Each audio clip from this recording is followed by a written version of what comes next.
Hi friends, இன்றைக்கி நம்ம என்ன பார்க்க போகிறோன்னா ஹோட்டல் ஸ்டைலில் ஒரு சிக்கன் கிரேவி எப்படி பண்ணதுன்னு பார்க்க போகிறோம். அது எப்படி செய்யலான்னு இப்போ பார்க்கலாம். ஃபஸ்ட்டு 3 ஸ்பூன் எண்ணெய் சூடாக்கிடலாம். அதில் 6 வரமிளகா போட்டிருக்கேன், 3 ஸ்பூன் கொத்தமல்லி விதை,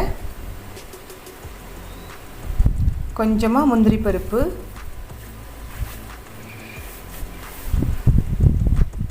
பட்டைத்துண்டு 2,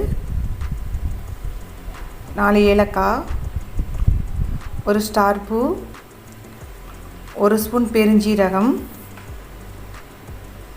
போட்டு நல்லா வதக்கிடலாம்.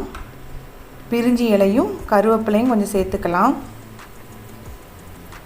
சேர்த்துட்டு மிளகா ப்ரௌன் கலர் ஆகாத வரைக்கும் நல்லா வதக்கிட்டு அது ஆறுனதுக்கப்புறம் நைஸாக மிக்சியில் போட்டு அரைச்சிடலாம். இனி ஒரு குக்கரில் 3 ஸ்பூன் தேங்காய் எண்ணெய் விட்டுருக்கேன்.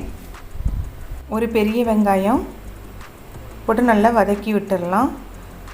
ஒரு பச்சை மிளகா எல்லாம் போட்டு பொன்னிறமாகாத வரைக்கும் வதக்கிடலாம். இன்னும் 2 சின்ன சைஸ் தக்காளி பழம் வெட்டி வச்சுருக்கேன், அதையும் போட்டுடலாம். போட்டுட்டு எண்ணெய் பிரிஞ்சு வர்றது வரைக்கும் தக்காளியை வதக்கிடலாம். இஞ்சி பூண்டு விழுது தட்டி வச்சுருக்கேன், அதையும் சேர்த்துக்கலாம்.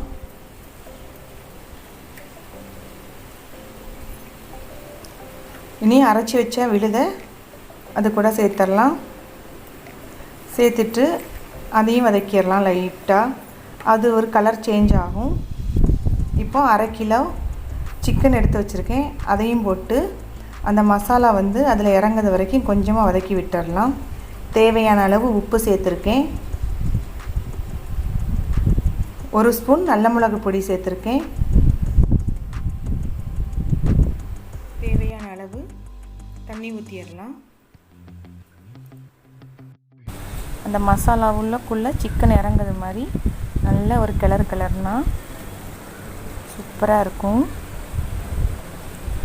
இனி குக்கரை மூடி ஒரு 2 விசில் விட்டுட்டு நம்ம இறக்கிடலாம்.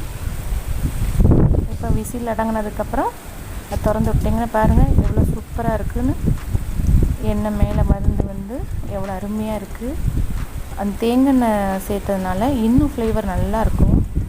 இப்போ கொத்தமல்லி கீரையை நல்லா உறுத்து போட்டுடலாம்.